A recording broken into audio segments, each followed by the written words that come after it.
श्री स्वामी समर्थ. नमस्कार सर्वांना. श्री स्वामी समर्थ कृपा या माझ्या यूट्यूब चॅनलवर सर्वांचं मनापासून खूप खूप स्वागत. स्वामी महाराज तुमच्या सर्व चांगल्या इच्छा पूर्ण करोत हीच मी स्वामींच्या चरणी प्रार्थना करते आणि आज या नवीन व्हिडिओला सुरुवात करते. उद्या 29 जून 2026 वार आहे सोमवार आणि उद्या आलेली आहे सोमवती पौर्णिमा. उद्याची पौर्णिमा ही सोमवारी आलेली असल्याने तिला सोमवती पौर्णिमा असं म्हटलं जातं. अनेक वर्षांनंतर एका विशेष योगायोगाने सोमवती पौर्णिमा साजरी करण्याचा योग जुळून आलेला आहे. सोमवार हा महादेवांना समर्पित असा वार आहे. आपल्या आर्थिक अडचणी सोडविण्यासाठी, आर्थिक अडचणींवर मात करण्यासाठी, पैसा घरात स्थिर राहून घरातील दारिद्र्य दूर होण्यासाठी पौर्णिमेच्या दिवशी आपण माता लक्ष्मीची पूजा आणि सेवा करत असतो. उद्याची पौर्णिमा ही सोमवारी आलेली असल्याने या दिवसाचं महत्त्व अनंतपटीने वाढलेलं आहे. म्हणून उद्या सोमवती पौर्णिमेच्या दिवशी महादेवांचा कृपाशीर्वाद प्राप्त करून घेण्यासाठी तुम्हाला 3 वृक्षांना अगदी शांतपणे स्पर्श करायचा आहे. हिंदू धर्मामध्ये काही वृक्षांना देवता समान मानलं जातं, कारण काही विशिष्ट तिथी जेव्हा असतात तर त्या तिथींच्या वेळी त्या वृक्षांवर देवता वास करत असतात आणि काही विशिष्ट तिथींच्या वेळी जर आपण या वृक्षांना अगदी शांतपणे स्पर्श केला तर त्या देवतांचे कृपाशीर्वाद हे आपल्याला प्राप्त होत असतात. तर यापैकी 3 वृक्षांना उद्या सोमवती पौर्णिमेच्या दिवशी तुम्हाला स्पर्श करायचा आहे, ज्यामुळे तुम्हाला महादेवांचा आशीर्वाद प्राप्त होईल. आयुष्यात सुरू असलेली गरिबी आणि दुःख संपेल. तुमच्या सर्व इच्छा मनोकामना पूर्ण होतील. तर उद्या तुम्हाला कोणत्या वृक्षांना स्पर्श करायचा आहे याची माहिती मी तुम्हाला आज या व्हिडिओमध्ये सांगणार आहे. यासाठी तुम्ही व्हिडिओ शेवटपर्यंत ऐका. चॅनलवर नवीन असाल तर चॅनलला सबस्क्राईब करा आणि असेच माहितीपूर्ण व्हिडिओ पाहण्यासाठी बेल आयकॉनला देखील प्रेस करा. तर पहा, उद्या सोमवती पौर्णिमेच्या दिवशी तुम्ही जर या देवता समान वृक्षांना स्पर्श केला तर तुम्हाला तिन्ही देवांचे म्हणजेच ब्रह्मा, विष्णू आणि महेश यांचे आशीर्वाद प्राप्त होतील. आपल्या हिंदू संस्कृतीत अनेक प्रकारच्या पौराणिक वृक्षांना महत्त्व दिले गेले आहे. अशी अनेक झाडे आणि वनस्पती आहेत ज्यांना देववृक्ष म्हटले गेले आहे आणि या वृक्षांना शुभ देखील मानले जाते. आणि विशेष म्हणजे या झाडांची केवळ पूजाच केली जात नाही तर त्यांचा औषधी म्हणूनही वापर केला जातो. सर्वप्रथम आपण पौर्णिमा तिथी कधी सुरू होईल आणि कधी संपणार आहे याबाबतची माहिती जाणून घेऊया. पंचांगानुसार ज्येष्ठ महिन्यातील शुक्ल पक्षातील पौर्णिमा तिथी 29 जून रोजी पहाटे 3:06 सुरू होईल आणि ही तिथी 30 जून रोजी सकाळी 5:26 संपेल. पौर्णिमा तिथी उद्या दिवसभर असणार आहे, तर तुम्ही दिवसभरात या वृक्षांना कधीही स्पर्श करू शकता. तर यातील पहिला जो वृक्ष आहे तो म्हणजे शमीचे झाड.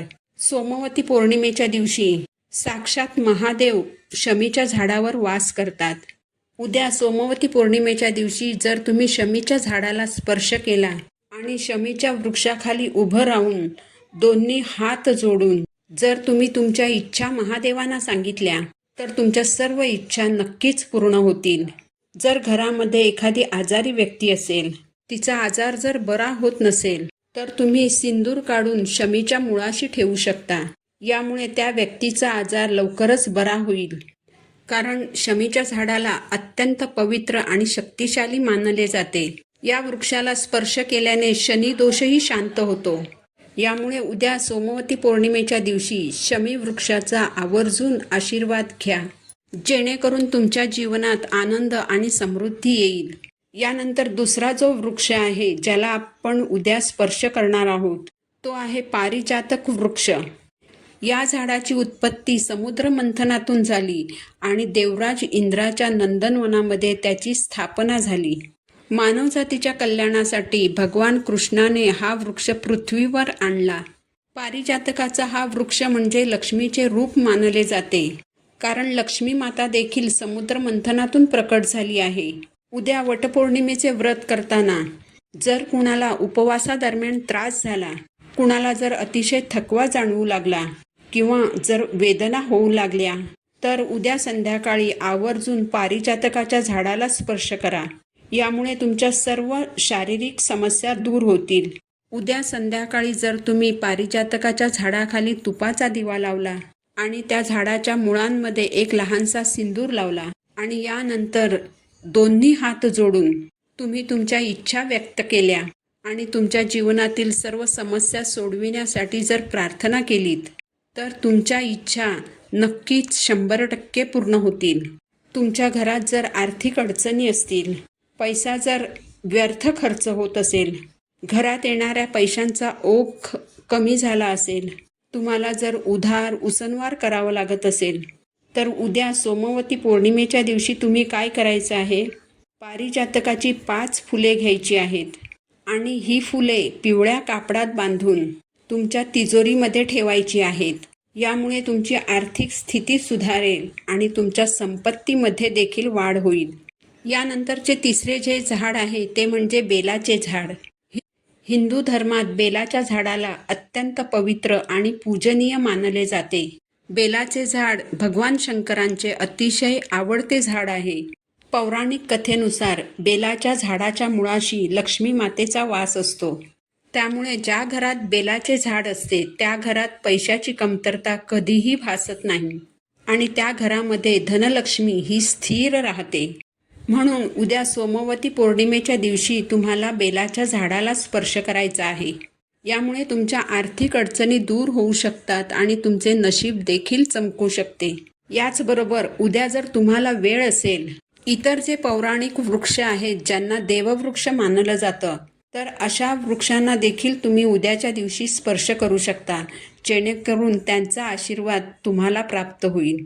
तर हिंदू धर्मात पिंपळाच्या झाडालाही अतिशय पवित्र आणि शुभ मानलं जातं. पिंपळ वृक्ष हा भगवान शिव आणि विष्णू या दोघांशी संबंधित आहे.